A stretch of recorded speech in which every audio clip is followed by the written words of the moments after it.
তাহলে এই মুহূর্তে কি আমি ধরে আছি 2024 সালের সবচেয়ে সেরা ডিভাইস? কারণ Qualcomm Snapdragon 8 Gen 3 আপনি এত কম দামে পান নাই। শুধু এইটুকুই না ভাই, এই ফোনের যে ডিসপ্লেটা সেটাও দুর্দান্ত। 144 hertz high refresh rate LTPO panel, 4500 nits peak brightness রয়েছে এখানে। এমনকি এই ফোনের ক্যামেরাতেও 50 মেগাপিক্সেলের মেইন শুটার যেটা, সেটাও সনির।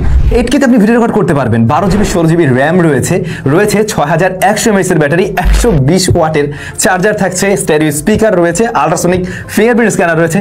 আর কি বলবো ভাই, মানে মোট কথা আমরা যা চাই একটা mid range high mid range price পয়েন্টে, একটা ফ্ল্যাগশিপ কিলার থেকে সবকিছুই দেওয়ার চেষ্টা করছে এই ডিভাইস। কোন ডিভাইস জানেন? নিও আইকিউ নিও 10, যেটা বর্তমান সময়ে সবচাইতে হাইপে রয়েছে এবং আমার মনে হয় 2025 সালে বাংলাদেশ, ইন্ডিয়া, আশেপাশের দেশগুলোতে সবচাইতে বেশি সেল হওয়ার পসিবিলিটি আছে এই ডিভাইসটাই। এই ফোনটার 3টা কালার ভেরিয়েন্ট পাওয়া যায়, ব্ল্যাক, হোয়াইট এবং অরেঞ্জ। এটা হচ্ছে অরেঞ্জ কালার ভেরিয়েন্ট, বেশ বোল্ড টাইপের। এই ডিজাইনটা অনেকের কাছে ভালো লাগতে পারে। ফোনটা খুব বেশি মোটা না, 6100 mAh ব্যাটারি থাকা সত্ত্বেও ফোনটা কিন্তু বেশ স্লিম।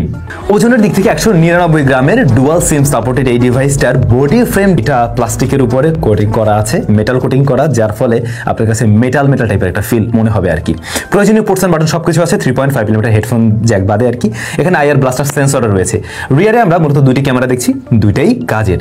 আর এই রিয়ার প্যানেলটা গ্লাসের। এখানে ফিঙ্গারপ্রিন্ট বসলেও খুব একটা দেখা যায় না, হালকা পাতলা বসবে, তবে খুব একটা চোখে পড়ে না আর কি। ডিসপ্লেটা ফ্ল্যাট, চিন বেজেল এই লেভেলের narrow, size 6.78 inch LTPO AMOLED panel, যেখানে 1 বিলিয়ন কালার সাপোর্ট পাওয়া যাচ্ছে। এমনকি 144 হার্টজ হাই রিফ্রেশ রেট দিচ্ছে এই ডিসপ্লেটা। HDR10+ এর এই ডিসপ্লেতে আমরা 4500 নিটস পিক ব্রাইটনেস পাবো।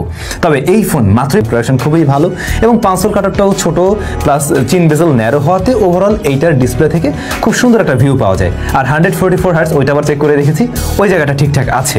তবে ভাই কাগজে কলমে দাম অনুযায়ী ডিসপ্লে কিন্তু জোস। ও বাই দ্য ওয়ে, দামটাই তো বলা হলো না। মাত্র যেহেতু দেশে আসছে, দাম এই মুহূর্তে একটু বেশি, আনস্টেবল দাম। এই মুহূর্তে এইটার 12256GB ভ্যারিয়েন্টের দাম রয়েছে 48,000 টাকা।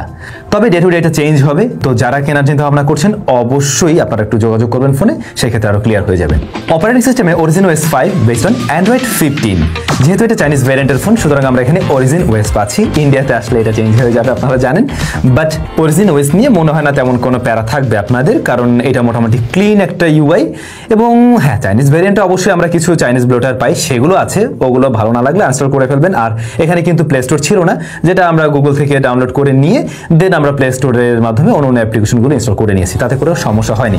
এমনকি এই ফোনটাতে আসার পরে আমি বিকাশ, তারপর হচ্ছে ফুড পান্ডার মতো অ্যাপ্লিকেশনগুলো ইনস্টল করে চেক করে দেখছিলাম, সেগুলোও কিন্তু চলছে ঠিকঠাকভাবে।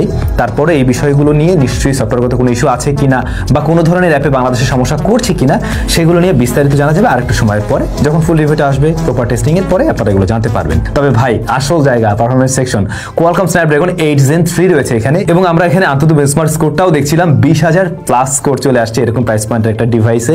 পাশাপাশি এইটা কিন্তু LPDDR5X এর র্যাম দিচ্ছে, আর UFS 4.0 হলো স্টোরেজ টাইপ। আবার দেখলাম ওয়েবসাইটের তথ্য অনুযায়ী আপডেটের পরে UFS 4.1 স্টোরেজ টাইপে যাবে এটা, যত সম্ভব 1TB ভ্যারিয়েন্টটা। তবে এই ডিভাইস পাওয়া যায় কিন্তু 16 এবং 12GB র্যামে, সেই সাথে 256, 512 এবং 1TBতে। আলাদা করে কোনো মেমোরি কার্ড ব্যবহার করার সুযোগ নেই। সুতরাং আপনার কত জিবি র্যাম, কত জিবি স্টোরেজ দরকার, সে ব্যাপারটা এনশিওর করেই আপনি কিনবেন। এই প্রসেসর তো জানেনই এটা পারফরমেন্স কেমন। গত 1 বছর ধরে ফ্ল্যাগশিপ প্রসেসর অ্যান্ড্রয়েডের জন্য এটাই ছিল এবং এটার পারফরমেন্স ওই সর্বোচ্চ লেভেলেরই দেওয়ার কথা। তারপরও এই ফোনের অপটিমাইজেশন কি হয় সেটা জানা যাবে। আমরা টুকটাক একটু গেম টেম প্লেও করে দেখছিলাম, দুর্দান্ত রেজাল্ট পেয়েছি। এমনকি খুব আহামরি হিট জেনারেট করতে দেখিনি এই ফোনকে কিন্তু। ক্যামেরা রিয়ারে দুইটা shooter, main camera 50 megapixel IMX921, পরবর্তী শুটার হলো গিয়ে 8 মেগাপিক্সেল আলট্রা ওয়াইড শুটার। আমি মিস করছি একটা টেলিফটো জুম লেন্স, যেটা থাকলে পরে আমি একদম প্রপারলি বলতে পারতাম সব দিক থেকে ঝাঁকানাকা। এই একটা জায়গায় কমতি আমরা পাচ্ছি কিন্তু অলরেডি। আর ফ্রন্ট ফেসিং ক্যামেরা রয়েছে 16 মেগাপিক্সেলের শুটার, তবে মেইন ক্যামেরা আপনি আবার 8K তেও রেকর্ড করতে পারবেন, আর 4K তেও রেকর্ড করার সুবিধা পাচ্ছেনই। কিছু ছবি আমি আপনাদের সাথে শেয়ার করলাম, আপনারা কমেন্ট করে জানাবেন এই ছবিগুলো দেখে আপনাদের কি মনে হয়, কোন কোন জায়গায় কমতি আছে। মাঝে মাঝে আমরা বলি ডিটেল ভালো আছে, ডাইনামিক রেঞ্জ ভালো আছে, আজকে একটু আপনারা রিভিউ দেন তো যে এই ছবি দেখে আপনাদের কি মনে হচ্ছে। মতামত অবশ্যই কিন্তু জানাবেন দাম অনুযায়ী, যখন দাম হয় 48,000 টাকা। স্টেরিও স্পিকার আছে, সাউন্ড কোয়ালিটি বেশ ভালো, বেশ লাউড অ্যান্ড ক্লিয়ার, প্রায় ব্যালেন্স টাইপের সাউন্ড দেয়, একটু বেশি বাট ভালো লাগবে তারপরও। ইন ডিসপ্লে ফিঙ্গারপ্রিন্ট স্ক্যানার বলছিলাম, পজিশন আমার কাছে ঠিকঠাকই লাগছে, ফাস্ট এবং একুরেট। 6100 mAh এর সিলিকন কার্বন ব্যাটারি রয়েছে, দ্যাটস ওয়াই এই ফোন এত পাতলা রেখেও 6100 দেওয়া সম্ভব হয়েছে। আর চার্জার হিসেবে 120 ওয়াটের, তো মানে এই জায়গায় কোনো কমতিই নেই, আপনি বড় চার্জার বড় ব্যাটারি পাচ্ছেন। আর হ্যাঁ, একটা ব্যাপারে মিস করে গেছি, মেইন ক্যামেরায় কিন্তু OISও আছে। তো দেখুন এই ডিভাইসটার মানে যদি দাম অনুযায়ী এর আশেপাশে যারা কম্পিটিটর রয়েছে আর কি তাদের সাথে কম্পেয়ার করে বলি, এই ফোনটার দাম এখন কত? 48,000 টাকা। এটা ডেফিনেটলি কমবে, খুব শীঘ্রই কমলে পরে এটা তখন মানে কম্পেয়ার তো করবেন আশেপাশের ডিভাইসগুলোর সাথেই, 45-এর আশেপাশে ধরেন কম্পেয়ার করলেন, সেই ক্ষেত্রে এটা বেশ কিছু জায়গায় এগিয়ে থাকবে। আর কমতির জায়গায় বলতে আমার যেটা মনে হচ্ছে ইনিশিয়ালি সেটা হচ্ছে টেলিফটো জুম লেন্সটাই আমরা কমতি দেখছি।